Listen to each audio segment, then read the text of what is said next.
Hello, bienvenue, I'm Jay, and welcome to Fangirl Follies. Now, every once in a while, I have this need to introduce people to a new film. And by new, I actually mean old. Something that most people probably haven't seen. And Densha Otoko, or Trainman, is one of my favorite movies ever. We all know that I have a degree in Asian studies. I've studied East Asian cinema and language and culture and history. And Trainman is just one of those movies that I watched in school that started me down this path of Japanese cinema. Trainman was such a huge thing in Japanese pop culture when it came out that when Napoleon Dynamite was released in Japan, it was retitled to be Basu Otoko, or Bus Man. So basically this film is about this young otaku man who sees these women on the train being harassed by a drunk guy. And though he's normally this super shy and timid person, he decides to actually intervene, which is completely out of the norm for him. And as a thank you, one of the women sends him this really super expensive and fancy tea set. Now this guy is the loner otaku. He doesn't get out much, he doesn't date, he's not popular. But with the help and encouragement of his friends on the forum of 2chan, which is you can anonymously chat on or have nicknames, he actually manages to step up and win the girl. It's a classic meet cute love story that's supposedly based on a true story, which is what made it so popular. But nobody actually knows who Trainman is. It's never actually been authenticated. But the story was chronicled over about 50 days, over like 30,000 posts, over a lot of different threads. And then it was compiled into a book, and then it was made into several manga, and a TV show, and a theatrical play, and this film. But what makes this film so fascinating to me is the deconstruction and reconstruction of masculinity in Japan. Actually, it looks at a whole plethora of Japanese stereotypes that give you this very unique and interesting view of Japanese culture. And even a basic understanding of some of the social and gender norms that the younger generation is actively rebelling against. But first, don't forget to subscribe to my channel for more content. And if you'd like to help me keep creating fandom content, then maybe check out my Patreon. But if that's not your thing, that's cool too. Just a like on this video will help me get my content out there. Well, let's take a look at the character of Trainman. He starts out as the character that, the girls don't want. He's shy and he's nerdy. Doesn't fit with social convention. The guy that's on the outside looking in. Even his co-workers completely overlook him, or just the general public on the street. But as the film progresses, and with the encouragement of his online community, he blossoms. And this is of course done through that very popular makeover trope. He slowly transforms into the ideal image of Japanese masculinity, which I've got to say is extremely different than the ideal image of masculinity we have in the West. But this transformation isn't necessarily negative, because as his appearance changes, so does his personality. He becomes more confident and assertive. His online friends help him step out of his comfort zone. He shaves, he gets new clothes, he gets a haircut, puts in contacts. And in doing this, he becomes more that image of an ideal man. He becomes trendy and cool.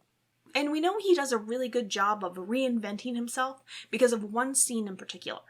And at this point, you're probably saying this all sounds extremely shallow. And to a certain extent, yes, it is.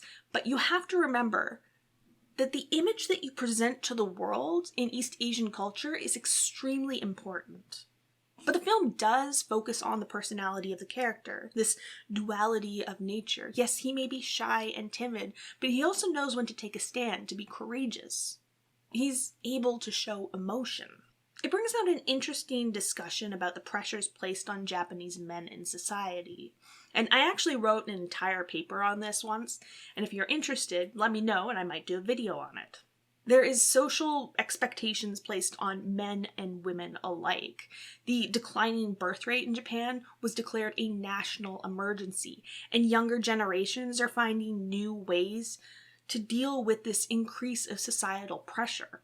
People are deciding not to get married, not wanting kids. Basically, they are opting out of life, and this is all reflected in this film. It's seen in the wide cast of online supporters, like the Hikikomori. He's a young man who does not leave his room, like legitimately does not leave his room. He just can't deal with the pressures of society anymore, and his mother just dotes on him. She brings him meals, and his only interaction with the world is through his computer. The salaryman, who works long hours and comes home completely exhausted. He doesn't want to socialize with his life, and he's just disconnected. And then the housewife, who basically doesn't really leave the house, and she doesn't have a lot to do. She's neglected by her husband, and she's just lonely.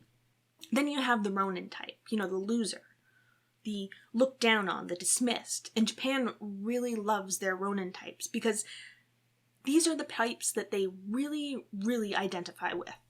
Japan was the loser until they managed to turn it around, and this is the economic miracle. It was a period of unprecedented growth in the country, and it was from the time of post-World War II until about the Cold War.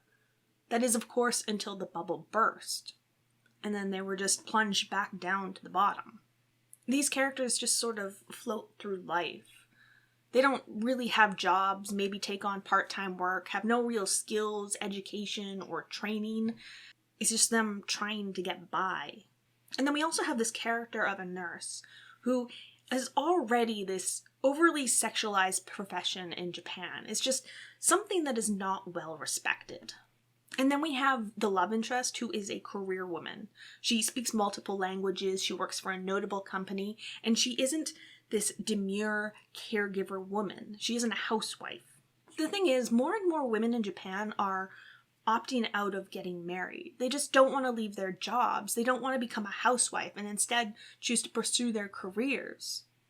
But this film allows a glimpse into a life that is somewhere in the middle. One where they can still find love, but they also continue their independence. The main couple throughout the film is presented as equal. Now, this film could be seen as pure wish fulfillment for the Akibahara otaku, the IT specialist who finds Miss Right, proves himself through conflict, and turns his dismal life around. But you know what? That's only part of it. This film is about hope. It's about the Japanese miracle. It's about a man who reinvents himself. But every small change he makes for himself doesn't only bolster him, but also his friends. It encourages them to try more, to open themselves up to the world, to change, to grow, to move forward. By the end of the film, he isn't the only one that's changed. Everyone has made a conscious decision to better themselves and their lives, to engage with the world, to go out and explore and meet new people outside of a computer.